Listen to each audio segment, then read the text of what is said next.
It's that time of the year again, folks. And I don't mean Christmas or Hanukkah or New Year's. I mean, it's election time in Thailand. Actually, in January, national and local elections will be taking place in the nation. Until then, the current incumbents and the other candidates are out there campaigning. Now, actually, the candidates are really not out campaigning. I should say that their images are out there campaigning. They hire these trucks with like these 50,000 watt stereo speakers to cruise around our local neighborhoods, playing this really loud music.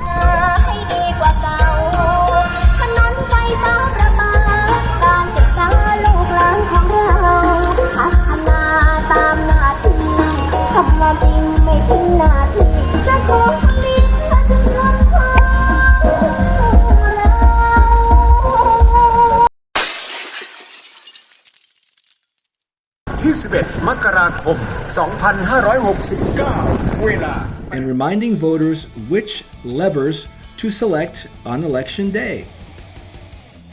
Now, the interesting thing is that these candidates, they don't hold any public meetings or town halls with voters. So how do voters know who to vote for and what the candidates' platforms are? As a couple of voters told me, they don't. Either you know the candidate personally, or you learn about them in social media, or, as in the case in many rural provinces, transactions are made. In local district elections, policy and platform statements are virtually absent from the candidates' posters. However, at the national level, where the stakes are higher, candidates do put policy messages on their posters. Let's take a look.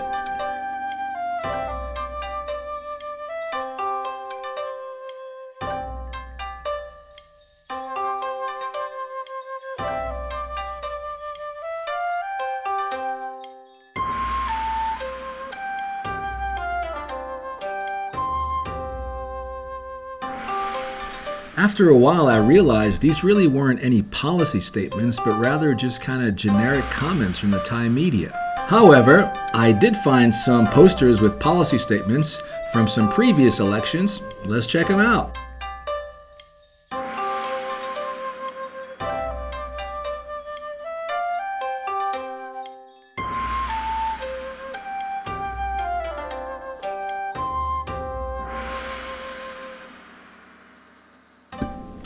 This former candidate was born in England. He also holds British citizenship. He attended Eton College and earned a bachelor's and master's degree from the University of Oxford. You know he's definitely a man of the people, especially farmers. And my favorite, politics is like a dirty diaper. The more you change it, the better it gets.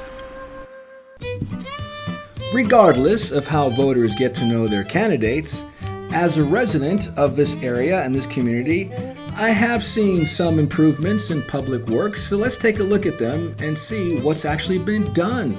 We used to have really bad flooding here. Well, in the last several years, the local government has done some flood control projects, building sluices and gates, doing embankments along the rivers, building some really nice walkways. In addition to the flood control project, many of the main roads and local roads have been paved. Extra lighting has been installed.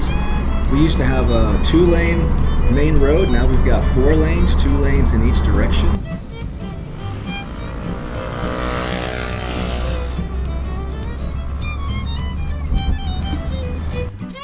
Other major projects that were undertaken was the construction of a new railroad bridge, the expansion of the railroad tracks from 1 to 2 tracks, and also the expansion and construction of the new railway station.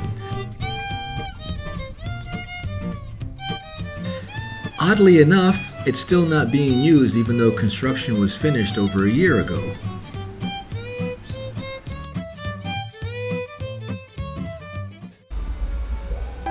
However, in my view, there is one aspect of our community in which the candidates and the incumbents and the local government are seriously lacking in, and that is the caretaking of the local environment. On the very same roads in which the candidates put up their campaign posters, on the very same roads in which their campaign trucks are cruising around, on the very same roads in which their offices are located, we have all kinds of rubbish and trash that's just thrown on the road and nothing is done about